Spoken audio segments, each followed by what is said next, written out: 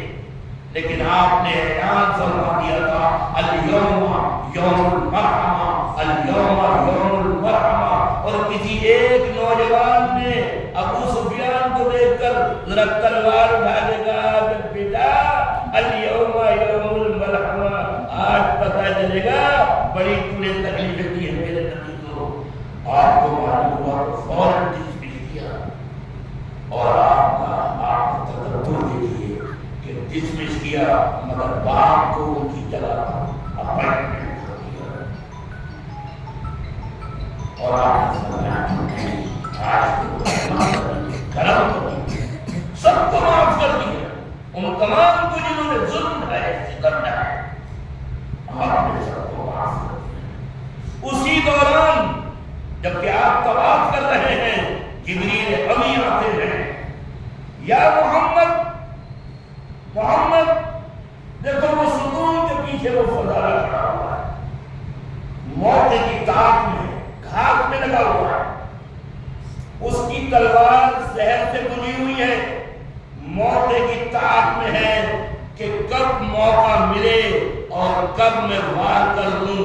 اور اس کا اسٹیٹمنٹ تھا کہ انی لمقتول، میں تو آج قتل ہوں نہیں ہوں گا، بچ تو سکتا نہیں لیکن آج حصہ ختم کر دوں گا. آپ نے دیکھا ستون کے پیچھے کھڑا ہوا ہے، آپ نے آواز دی افضالہ. ارے فضالہ ہے وہ ہل گیا، وہ ہل گیا. چور کی داڑھی جن کا چور کے پیر نہیں ہو، وہ ہل گیا. جی ماذا تحدث نفسك، کیا کھچڑی پکا رہا ہے، یا کھڑے کھڑے کیا کھچڑی پکا رہا ہے. اس نے کہا اذکر اللہ اذکر اللہ، اللہ کو یاد کرو، اللہ کو یاد کرو. آپ مسکرائے، اس کے سینے پر ہاتھ رکھا اور فرمایا استغفر اللہ هو الغفور الرحیم. اس کا بیان ہے کہ اب تک تو روئے زمین پر سب سے بری شکل اور سب سے بدترین شخصیت محمد کی تھی، اور ہاتھ رکھتے ہی اور مجھے معاف کرتے ہی. دنیا کا کوئی قانون، کسی مذہب کا ایسا قانون نہیں کہ جناب قاتل موجود ہے، آلہ قتل موجود ہے، اگر 302 نہ صحیح تو 304 اور 307 میں ہر شکل ہر صورت میں اس کے لیے کوئی گنجائش نہیں تھی، لیکن آپ نے اس کو معاف کر دیا. یہ ہے اسلام، یہ ہے نبی اسلام. میرے عزیز و دوست، اسلام اس طرح جس کی تعریف دشمنوں نے کی، ابو سفیان نے کی، اخنس بن شریف نے کی. یہ بدترین ابو جہل کے ساتھی میں سے رات دن رسول اللہ کو تکلیف دینے والے. اخنس ابن شریف، ابو سفیان، ابو جہل، ہوتے ہوتے ہوتے چلے آئیے برنارڈ شاہ، نیپولین بوناپارٹ اور بڑے بڑے جو ادیب ہر ملک کے، ہر خطے کے، انہوں نے رسول اکرم صلی اللہ علیہ وسلم کی تعلیمات کا ذکر کیا. مائیکل ہارٹ دا 100 اس نے کتاب لکھی کہ 100 بڑے جنہوں نے تاریخ عالم پر اپنا اثر ڈالا. اس میں سب سے پہلا نام محمد رسول اللہ. گاندھی جی، انہوں نے کہا کہ میں نے اس محمد کی جیونی کو پڑھا ہے، میں یقین کے ساتھ کہتا ہوں، انہوں نے کہا میں یقین کے وشواس کے ساتھ کہتا ہوں کہ اسلام تلوار کے زور سے نہیں پھیلا. میں ہندوؤں سے کہتا ہوں کہ وہ اسلام کا اور محمد کی جیونی کا مطالعہ کریں. بہرحال میرے عزیز و دوست، اپنی بات میں ختم کر رہا ہوں. ایسے بھی میں مسلم ستارہ ہو گیا. اللہ تعالیٰ ہمیں نبی اکرم صلی اللہ علیہ وسلم کے اس پیغام محبت، پیغام اخلاق جس کے لیے آپ تشریف لائے، انک لعلی خلق عظیم. خلق عظیم اعلی عربی میں استعلاء کے لیے آتا ہے. جیسے یہ تپاہی ہے، تپاہی کے اوپر آپ کوئی چیز رکھ دیں. قرآن یہ کہنا چاہتا ہے کہ جو اخلاق کریمانہ ہیں، ان اخلاق کریمانہ بھی نیچے رکھ جاتے ہیں. میرے نبی اور میرے رسول کی جوتیاں اس کے اوپر. بہرحال ضرورت ہے کہ ہم ان کو اپنائیں، ان کو اختیار کریں، اپنے جو برادران رکن ہیں ان سے محبت کا، پیار کا معاملہ کریں، اور ان کو نبی اکرم صلی اللہ علیہ وسلم کی جیونی، آپ کی حیات، آپ کی لائف، اس وقت وہ آپ کو سمجھائیں. اور اس سے پہلے